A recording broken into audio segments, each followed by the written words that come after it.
Okusinziira ku biwandiiko kookirimu ku ssaza lya Ssaabasajja Kabaka erisangibwa mu disitulikiti y'e Rakai. Kyokka emirundi mingi bazze bano basika omuguwa wakati w'Obwakabaka nga baagala okwetongola bakulemberwe Kaamuswaga ate alina okuba omukiise mu lukiiko lwa Buganda. Ffe tetukyali matwale ga Buganda. Baatuzaako through the Traditional Leaders Act. Kati bwo Obwakabaka bukyagenda mu maaso n'enteekateeka zaabwo mu kkooki era ng'olwaleero bategeseeyo olusiisira lw'ebyobulamu.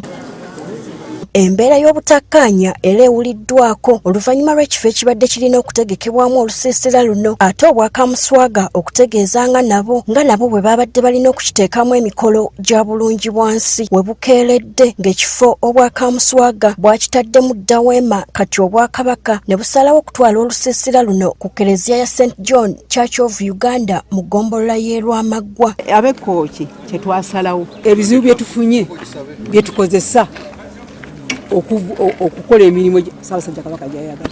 Olusiisira luno lwakumala ennaku 3 bw'abadde aggulawo olusiisira luno minisita avunaanyizibwa ku byobulamu mu Bwakabaka bwa Buganda Oweekitiibwa Kootilida Nakate asinzidde wano n'akubiriza abakooki naddala abavubuka okwewala okukozesa ebiragalalagala. Era ekintu ekiyitibwa biragalalagala ebyengenge ebyo ebyonoona omusaayi abavubuka ba Ssaabasajja mwenna mbakubiriza mubyetangire mubeere balamu. Minisita era akunze bannakooki okwettanira okulima emmwanyi. Balime emmwanyi bazirime bajjemu ssente ate bazikozese bulungi okuzikozesa ebiriyo naddala kati ng'ekyokusomesa abaana kuba kati obujjanjabi bwe tuliko bwe tunoonya obukugu buva eno mu kusomesa abaana. Omwami wa Kabaka Musaza Kooki Gertrude Nakalanzi Ssebuggwawo asinzidde wano n'akubiriza abafunye obujjanjabi buno okukozesa obulungi eddagala eribaweereddwa. Njagala nnyo okukubiriza abantu b'Ekkooki bannange oli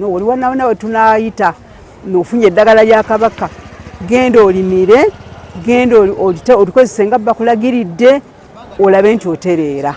Abatuuze mu kitundu kino balaze obwennyamivu ku ngeri ekitundu kyabwe gye kirekeddwa emabega olw'obutakkaanya obuliwo wakati w'Obwakabaka n'Obwakaamuswaga.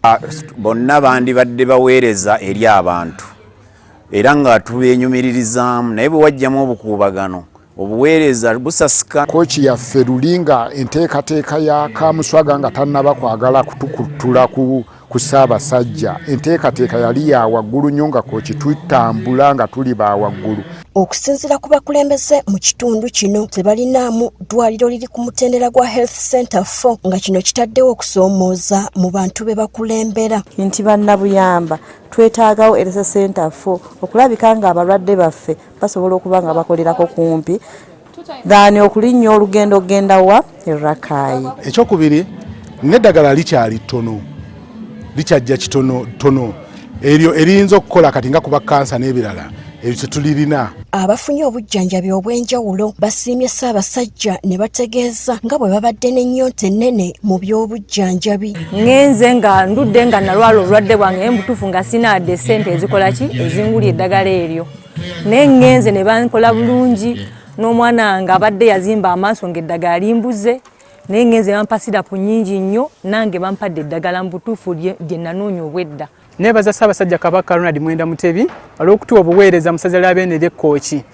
Abantu bakebereddwa, abavubuka bagabye omusaayi era abantu bafunye obujjanjabi. Ate era ne mpulira essanyu ku myaka gyange 54 okubanga nange nsasobola okugaba omusaayi okuwonya abo bonna abali obubi nga bagwetaaga.